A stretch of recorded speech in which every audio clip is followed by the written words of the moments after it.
Everyone, मैं विनय Upadhyay present कर रहा हूँ और हम लोग कर रहे हैं जनवरी 2022 से लेकर दिसंबर 2022 तक के सभी इंपॉर्टेंट करंट अफेयर्स और उसकी एक सीरीज चल रही है। तो खुद से पहले कोशिश करिएगा, सभी प्रश्नों को अटैम्प्ट करिएगा। सभी प्रश्नों के लिए 4 ऑप्शंस रहेगा और आखिरी में एक होमवर्क क्वेश्चन भी मैं पूछूंगा।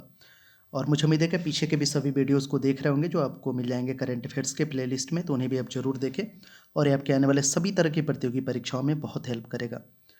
और अगर आप टेलीग्राम ग्रुप से अभी तक आप नहीं जुड़े हैं तो ज़रूर जुड़िए। उसका भी लिंक मैंने डिस्क्रिप्शन में भी दिया और कमेंट में भी पिन मैंने किया है। वहाँ से जुड़ के और भी अलग तरह के क्वेश्चंस और स्टडी मटेरियल आप प्राप्त कर सकते हैं। चलिए शुरू करते हैं। पहला क्वेश्चन आपके सामने है। न्यूक्लियर क्षमता वाली बैलिस्टिक मिसाइल अग्नि 5 की रात में परीक्षण इंडियन आर्म्ड फोर्सेस की किस कमांड ने किया है? Which command of the Indian armed forces conducted the night test of Agni 5 nuclear capable ballistic missile? तो इस कमांड का नाम है strategic forces command. Option B इसमें करेक्ट हो जाएगा। अब पूरा जो चीन है ना, इस न्यूक्लियर मिसाइल के दायरे में आ गया है अग्नि 5 के टेस्टिंग के बाद। इस पे हम लोग डिटेल में बात करेंगे अग्नि 5 के बारे में। और इससे रिलेटेड मैंने बहुत सारे इन्फॉर्मेशन अभी टेलीग्राम ग्रुप में भी शेयर किया है, तो उसे भी आप पढ़ सकते हैं। उसी से रिलेटेड एक और क्वेश्चन है कि किस तरह की बैलिस्टिक मिसाइल अग्नि 5 का रात्रि परीक्षण भारत ने 15 दिसंबर 2022 को किया? Which type of ballistic missile Agni 5 was night tested by India on December 15 दिसंबर 2022? तो ये बेसिकली है इंटरकॉन्टिनेंटल। 5000 से ज़्यादा किलोमीटर की क्षमता वाली मिसाइल को इंटरकॉन्टिनेंटल मतलब अंतर महादेशीय, मतलब एक कॉन्टिनेंट से दूसरे कॉन्टिनेंट में मार सकता है। तो इसका जो अगर हम बात करें रेंज जो है, ऐसा बताया जा रहा है कि 5000 से 5500 किलोमीटर तक का इसका रेंज है। इतने दूरी तक ये मार सकता है अग्नि 5। डिटेल में इसके बारे में हम जानते हैं। तो अभी तो मैंने आपको बता दिया कि इंटर कॉन्टिनेंटल क्या होता है, अंतर महादेशीय। 5000 से ज़्यादा किलोमीटर की क्षमता वाले मिसाइल को इंटर कॉन्टिनेंटल कहा जाता है। अभी आपको पता है अरुणाचल प्रदेश के तवांग सेक्टर में LAC पर झड़पों के बाद चीन के साथ तनाव बढ़ गया है। इसी बीच 2 बड़ी घटनाएं हुई हैं। पहला कि इंडिया ने नॉर्थ ईस्ट रीजन में 15 और 16 दिसंबर को नो फ्लाई जोन घोषित कर दिया है। बड़े पैमाने पर इंडियन एयरफोर्स यहाँ पर तैयारी कर रहे हैं ताकि कल को अगर चीन कोई गलत हरकत करता है तो इंडिया प्रिपेयर रहे। दूसरी बात कि भारत ने 15 दिसंबर की रात को लंबी दूरी की सतह पर मार करने वाली, सरफेस टू सरफेस मार करने वाली सक्षम बैलिस्टिक मिसाइल अग्नि 5 का सफल परीक्षण किया। खास बात यह है कि ये नाइट टेस्ट था। कहाँ से ये लॉन्च हुई है अग्नि 5? तो उड़ीसा का जो डॉक्टर APJ अब्दुल कलाम द्वीप है ना, वहाँ से लॉन्च किया गया। इस द्वीप का नाम पहले व्हीलर आइलैंड था। यहाँ अग्नि 5 का सक्सेसफुल नाइट ट्रायल हुआ है। यह भारत का पहला इंटर कॉन्टिनेंटल बैलिस्टिक मिसाइल है। इसको बोलते हैं ICBM, inter continental ballistic missile. Inter continental ballistic missile उसे कहते हैं जिसका रेंज 5000 किलोमीटर से ज़्यादा हो। पहली बार नाइट ट्रायल किया गया, इसलिए यह इम्पॉर्टेंट था। यह ऐसे समय में हुआ जब अरुणाचल प्रदेश में तवांग सेक्टर में जो है तनाव हुआ है चीन के साथ। अंतर्राष्ट्रीय कानून के अनुसार भारत ने इसके लिए नवंबर 2022 के अंतिम सप्ताह में एक नोटम, इस पर भी मैंने आपको बताया था बहुत अच्छे से, नोटम NOTAM यानी नोटिस टू एयरमैन, या इसी को बोलते हैं नोटिस टू एयर मिशन जारी किया था। कब? नवंबर 2022 के अंतिम सप्ताह में ही। भारत ने पहले ही बता दिया था कि 15 और 16 दिसंबर 2022 को इस एरिया में नो फ्लाइंग जोन जो है डिक्लेयर रहेगा। पहले ही आगाह कर दिया जाता है कि यहाँ से कोई प्लेन ना भेजे वरना खतरा हो सकता है। चीन ने भेजा था स्पाई शिप, वापस जाने पर हुआ टेस्ट। इससे टेस्ट से पहले चाइना का जो स्पाई शिप यांग 5 जा चुका है। इस शिप की कैपेबिलिटी का स्ट्रॉन्ग रडार की वजह से ट्रैक कर सकता है। अग्नि 5 के बारे में और थोड़ा सा हम बात कर लें तो अग्नि 5 यह परमाणु क्षमता वाला इंटर कॉन्टिनेंटल बैलिस्टिक मिसाइल है। इसकी रेंज 5000 से 5500 किलोमीटर तक मार करने की है।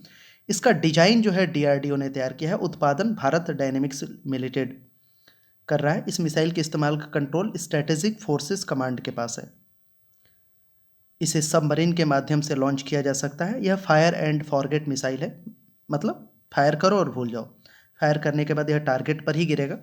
यह लॉन्च होकर 1400 किलोमीटर की ऊंचाई तक जाता है।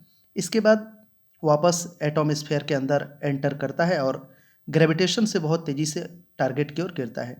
जबकि क्रूज मिसाइल धरती से नज़दीक चलता है, इसलिए इसे ट्रैक करना मुश्किल होता है। तो भारत के पास पृथ्वी 2, अग्नि 1, अग्नि 2, अग्नि 3, अग्नि 4, अग्नि 5 बैलिस्टिक मिसाइल है। भारत के पास सबमरीन लॉन्च्ड बैलिस्टिक मिसाइल भी है। अग्नि 5 नए वर्जन में क्या खास है? मिसाइल को लाइट मतलब पहले से हल्का बनाया गया है, ऐसे में इसे आसानी से कैरी किया जा सकता है। पिछले साल अक्टूबर 2021 में अग्नि 5 का परीक्षण किया गया था, उसका ट्रायल 5000 बताया गया था, लेकिन इस बार इसको जो है 5500 किलोमीटर बताया गया है। तो दुनिया में अगर हम बात करें बैलिस्टिक मिसाइल को लेकर, तो दिसंबर 2017 तक दुनिया के 31 देशों के पास बैलिस्टिक मिसाइल की क्षमता है। हालांकि केवल 7 देशों के पास ही इंटरकॉन्टिनेंटल बैलिस्टिक मिसाइल क्षमता है, यूएसए, रूस, फ्रांस, चीन, इजराइल और नॉर्थ कोरिया। केवल 9 देशों के पास ही न्यूक्लियर कैपेबिलिटी है, जिसमें यूएसए, यूके, रूस, चीन, फ्रांस, इजराइल, भारत, पाकिस्तान और नॉर्थ कोरिया है। अग्नि 5 रेंज जो है चीन का सबसे नॉर्दर्न पार्ट को भी टारगेट कर सकता है। चीन के पास एक मिसाइल है बहुत ही खतरनाक, जिसका नाम है डोंगफेंग 41। वो जो है 12 से 15,000 किलोमीटर तक की है। भारत की न्यूक्लियर पॉलिसी है कि पहले हम फायर नहीं करेंगे। तो ये हो गया ना, यहाँ पे मैंने सारी चीज़ें इसके बारे में बता ही दी आपको। चलिए आगे बढ़ते हैं। और स्ट्रेटेजिक फोर्सेस कमांड ने इसे लॉन्च किया। तो स्ट्रेटेजिक फोर्सेस जो कमांड है SFC, इसके बारे में थोड़ा सा मैं बता दूं। इसे 4 जनवरी 2003 को वाजपेयी सरकार द्वारा बनाया गया था। यह Indian armed forces, army, navy, air force की एक कमांड है। स्ट्रेटेजिक फोर्सेस कमांड SFC, जिसे कभी कभी स्ट्रेटेजिक न्यूक्लियर कमांड कहा जाता है, ये भारत के न्यूक्लियर कमांड अथॉरिटी का हिस्सा है। ये देश के नॉन स्ट्रेटेजिक और स्ट्रेटेजिक न्यूक्लियर वेपन्स के भंडार के प्रबंधन और एडमिनिस्ट्रेशन के लिए जिम्मेदार है। SFC के इसके जो कमांडर इन चीफ है वो वाइस एडमिरल RB पंडित हैं। तो ये क्लियर हो गया होगा, अग्नि 5 के बारे में मैंने सब कुछ बता ही दिया। बाकी इससे रिलेटेड डेटा मैंने टेलीग्राम ग्रुप में भी शेयर कर दिया है। आगे बढ़ेंगे। संयुक्त राष्ट्र मुख्यालय में पहली बार किस भारतीय नेता की प्रतिमा को स्थापित किया गया है? तो महात्मा गांधी सही आंसर होगा। दिसंबर 2022 में UNSC की भारतीय अध्यक्षता के दौरान UN हेडक्वार्टर में महात्मा गांधी की प्रतिमा स्थापित हुई है। इस प्रतिमा का अनावरण 14 दिसंबर 2022 को संयुक्त राष्ट्र के जो महासचिव हैं एंटोनियो गुटेरस और UN महासभा के 77वें सत्र के अध्यक्ष साबा करोसी और भारत के विदेश मंत्री एस जयशंकर ने किया। यह महात्मा गांधी की पहली प्रतिमा है जो UN हेडक्वार्टर में स्थापित की गई। विदेश मंत्री एस जयशंकर ने कहा कि दुनिया हिंसा, सशस्त्र संघर्षों और मानवीय आपात स्थितियों से जूझ रही है। ऐसे में महात्मा गांधी के आदर्श दुनिया भर में शांति और स्थिरता सुनिश्चित करने के लिए जरूरी है। गुटेरस ने कहा कि अहिंसा के सिद्धांतों का पालन करते हुए उपनिवेशवाद विरोधी प्रतिरोध के लिए लाखों लोगों को जुटाने में गांधी की सफलता ने दुनिया भर के लोगों को प्रेरित किया था। UN हेडक्वार्टर में भारत की ओर से एकमात्र अन्य उपहार जो है सूर्यदेव 11वीं शताब्दी के काले पत्थर की मूर्ति है। इस मूर्ति को 26 जुलाई 1982 को उस समय की जो प्रधानमंत्री थी इंदिरा गांधी ने दान किया था। इसे UN हेडक्वार्टर के कॉन्फ्रेंस बिल्डिंग में स्थापित किया गया था। UNSC के बारे में मैं हमेशा बताते रहता हूँ, United nation security council. Bharat पूरे 1 महीने दिसंबर 2022 तक UNSC की अध्यक्षता कर रहा है। इससे पहले भारत ने अगस्त 2021 में 1 महीने के लिए अध्यक्षता संभाली थी। भारत का 2 वर्ष का कार्यकाल 31 दिसंबर 2022 को समाप्त हो जाएगा। अगर UN की हम बात करें, यूनाइटेड नेशंस, तो महासचिव एंटोनियो गुटेरस हैं, मुख्यालय न्यूयॉर्क अमेरिका में, और भारत के अस्थायी प्रतिनिधि यहाँ पे हैं Ruchira Kamboj. Bar council of Delhi की पहली बधिर यानी डेफ अधिवक्ता का नाम बताएं। मतलब बहरी हैं ये, बधिर बोलते हैं deaf. Name the first deaf advocate to be enrolled in the bar council of Delhi. इनका नाम है सौदामणि पेठे। सौदामणि पेठे 2022 में बार काउंसिल ऑफ दिल्ली में नामांकित होने वाली पहली बधिर बनी। BCD अध्यक्ष मुरारी तिवारी ने सौदामणि पेठे को नामांकन प्रमाण पत्र सौंपा। अगस्त 2022 में LLB पूरी करने के बाद पेठे ने नवंबर 2022 में बार काउंसिल ऑफ दिल्ली में दाखिला लिया था। सौदामणि पेठे के बारे में अगर हम बात करें तो इनका जो जन्म है 1977 में हुआ है मुंबई में। वे जन्मजात बधिर नहीं थी। जब ये 9 ईयर्स की थी तो मैनेजाइटिस एक बीमारी होता है, दिमाग और शरीर के अन्य हिस्सों में सूजन हो जाता है, तो उससे पीड़ित हो गई थी। उन्हें इस दौरान स्ट्रॉन्ग दवाइयाँ दी गई। इन दवाइयों के कारण ये बधिर हो गई थी। सौदामणि पेठे ने 2000 में मुंबई यूनिवर्सिटी से इंग्लिश लिटरेचर में ग्रेजुएशन और पोस्ट ग्रेजुएशन किया है। पेठे ने नोएडा डेफ सोसाइटी में एक जो है डॉक्यूमेंटेशन एग्जीक्यूटिव के रूप में काम करते हुए इंडियन साइन लैंग्वेज सीखी है। उन्होंने एक कॉपीराइटर के तौर पर भी काम किया है। साइन लैंग्वेज सीखने से वे होठों को पढ़कर और कभी कभी लिखकर बात करती थी। उनके पास कंटेंट राइटिंग के 15 वर्षों का अनुभव भी है। ये वर्तमान में बधिर महिलाओं के अखिल भारतीय फाउंडेशन में निदेशक और एक्सिस मंत्रा फाउंडेशन में ट्रस्टी भी हैं। तो बहुत बड़ी बात है ये, और हमें अप्रिसिएट करना चाहिए ऐसी चीज़ों को। यहाँ पे BCD की अगर हम बात करें, बार काउंसिल ऑफ दिल्ली, तो बार काउंसिल ऑफ दिल्ली अधिवक्ता अधिनियम 1961 के तहत गठित एक स्वायत्त वैधानिक निकाय है। इसके पास व्यापक विधियाँ, शक्तियाँ और विविध शक्तियाँ, कार्य और कर्तव्य हैं। BCD के फिलहाल में चेयरमैन है KK मेनन। चलिए आगे बढ़ेंगे। भारत की थोक महंगाई दर नवंबर 2022 में कितनी रही? होलसेल इन्फ्लेशन की यहाँ पे बात हो रहा है, तो 5.85%। वाणिज्य एवं उद्योग मंत्रालय, ministry of commerce and industry ने 14 दिसंबर 2022 को यह आंकड़ा जारी किया। इस आंकड़े के अनुसार नवंबर 2022 में महंगाई दर 5.85% रही। इससे पहले अक्टूबर में काफ़ी था। अक्टूबर में आई थिंक 8.39% के आसपास था, 39%, इतना महंगाई दर था, तो कम हुआ है। महंगाई दर का आंकड़ा बेसिकली जो है, इसमें बहुत सारी चीज़ें देखी जाती हैं। प्रोडक्ट होता है, और पिछले एक महीने में उनका एक्सपोर्ट, इंपोर्ट, ईंधन, बिजली, मैन्युफैक्चर्ड प्रोडक्ट, फूड प्रोडक्ट, प्राथमिक वस्तुएं, ये सब चीज़ें होती हैं। कॉमर्स एंड इंडस्ट्री मिनिस्टर हैं Piyush Goyal. BWF world tour 2022 में पुरुष एकल चैंपियन खिलाड़ी का नाम बताएं। तो ये हैं विक्टर एक्सेलसेन। वर्ल्ड टूर 2022 में पुरुष एकल के फाइनल में डेनमार्क के विक्टर एक्सेलसेन ने 11 दिसंबर 2022 को जीत दर्ज की। उन्होंने इंडोनेशियाई के एस एंथोनी गेटिंग को हराया। विक्टर एक्सेलसेन दुनिया के नंबर 1 पुरुष खिलाड़ी हैं। BWF वर्ल्ड टूर 2022 में महिला एकल के फाइनल में किस खिलाड़ी ने जीत दर्ज की? तो ये जीत दर्ज किया, इनका नाम है अकाने यामागुची। जापान की अकाने यामागुची ने BWF समझ रहे हो ना, BWF का मतलब होता है बैडमिंटन वर्ल्ड फेडरेशन। तो इन्होंने जो है महिला एकल में जीत दर्ज की है। उन्होंने ताई जू युंग को हराया। अकाने यामागुची दुनिया के नंबर 1 महिला खिलाड़ी हैं। BWF की अगर हम बात करें, badminton world federation world tour 2022, इस टूर्नामेंट को चीन में आयोजित किया जाना था, लेकिन कोविड-19 के कारण इसे थाईलैंड में स्थानांतरित किया गया था। इसे थाईलैंड की राजधानी बैंकॉक में आयोजित किया गया। इसे पहली बार वर्ष 2018 में आयोजित किया गया था। BWF की बात करें अगर हम, बैडमिंटन वर्ल्ड फेडरेशन, तो इसका स्थापना हुआ है 1934 में। मुख्यालय कुआलालंपुर मलेशिया में, और अध्यक्ष हैं पाल Eric hover.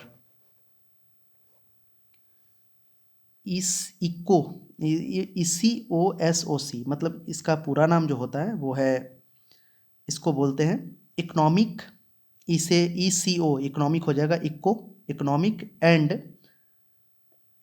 SOC social council.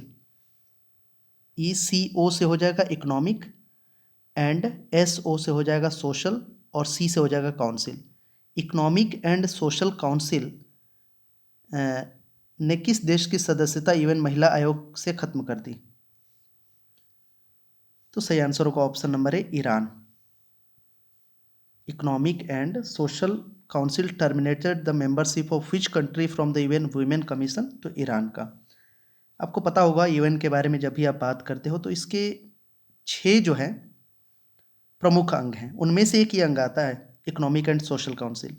तो इसने 14 दिसंबर 2022 को यह फैसला लिया। इसके साथ ही UN महिला आयोग जो है, UN commission on the status of women, से ईरान की 4 वर्ष की सदस्यता समाप्त हो गई है। इकोनॉमिक एंड सोशल काउंसिल के जरिए ही UN महिला आयोग में कुल 45 सदस्य चुने जाते हैं। इनका कार्यकाल 4 वर्ष का होता है। ईरान वर्ष 2026 के लिए इसका इलेक्टेड मेंबर था, जिसे समाप्त कर दिया गया। अब क्यों ये समाप्त हुआ है, यहाँ पे सवाल होना चाहिए ना, कि जो UN commissions on the status of women है, उससे ईरान की 4 वर्ष की सदस्यता को क्यों समाप्त कर दिया है economic and social council UN ने? तो दरअसल आपको पता होगा ईरान में महसा अमीनी की मौत और हिजाब के विरोध में महिलाएं प्रदर्शन कर रही हैं। इन महिलाओं पर ईरान क्रूर कार्रवाई कर रहा है। इस वजह से अमेरिका ने UN महिला आयोग से ईरान की सदस्यता खत्म करने के लिए UN economic and social council ने प्रस्ताव रखा था। UN महिला आयोग के अंतर्गत ये आता है इकोनॉमिक एंड सोशल काउंसिल। इसके प्रस्ताव के पक्ष में 29 वोट मिले और इसके प्रस्ताव के खिलाफ केवल 8 वोट मिले। निकारागुआ, नाइजीरिया, ओमान, बोल्विया, चीन, कजाकिस्तान, रूस और जिम्बाब्वे जैसे 8 देशों ने इस प्रस्ताव के खिलाफ वोट किया था। भारत सहित कुछ 16 देशों ने वोट से दूरी बनाई रही। महासा अमीनी के बारे में आपको पता ही होगा। मोरालिटी पुलिस की पिटाई से 22 साल की महिला महासा अमीनी की मौत हो गई थी। महासा का कसूर सिर्फ इतना है कि उसने ठीक तरीके से हिजाब नहीं पहना था। ईरान में पुलिस ने महसा अमीनी को हिरासत में ले लिया था। इसके बाद मौत हो गई उस महिला की। अमीनी की मौत के बाद ईरान में मोरालिटी पुलिस के विरोध में प्रदर्शन भड़क गए। ईरान में प्रदर्शन काफ़ी चरम पर हो गया था, जिसके कारण ईरान सरकार को मोरालिटी पुलिस को ख़त्म करना पड़ा था। तो ये क्लियर हो गया ना। यहाँ पे commission on the status of women मुख्य ग्लोबल इंटर गवर्नमेंटल बॉडी है। यह विशेष रूप से लैंगिक समानता और महिलाओं के सशक्तिकरण को बढ़ावा देने के लिए समर्पित है। ईरान की अगर हम बात करें तो राजधानी तेहरान है। राष्ट्रपति यहाँ के इब्राहिम राइसी और मुद्रा ईरानी रियाल। केंद्र सरकार ने रूफटॉप सोलर प्रोग्राम को कब तक के लिए बढ़ाया है? तो सोलर रूफटॉप सब्सिडी योजना ये है, इसको बढ़ा दिया गया है मार्च 2026 तक। केंद्र सरकार ने रूफटॉप सोलर प्रोग्राम को 31 मार्च 2026 तक के लिए बढ़ा दिया गया। Ministry of new and renewable energy ने 8 दिसंबर 2022 की इसकी घोषणा की। इस योजना के तहत सरकार छत पर सोलर पैनल लगाने के लिए सब्सिडी देती है। इसके जरिए रूफटॉप सोलर पैनल से 40,000 मेगावाट का लक्ष्य रखा गया है। छत पर सोलर लगाने के लिए नेशनल पोर्टल पर रजिस्ट्रेशन करना होता है। रूफटॉप सोलर पैनल से फ़ायदा है कि अगर आप सोलर बिजली का इस्तेमाल नहीं कर रहे हैं तो यह इलेक्ट्रिसिटी ऑटोमेटिक बिजली वितरण कंपनी के पास चली जाती है। इससे उपभोक्ता को आय भी होता है। रात में जब सोलर बिजली नहीं होती तो उपभोक्ता को कंपनी से इलेक्ट्रिसिटी मिल जाती है।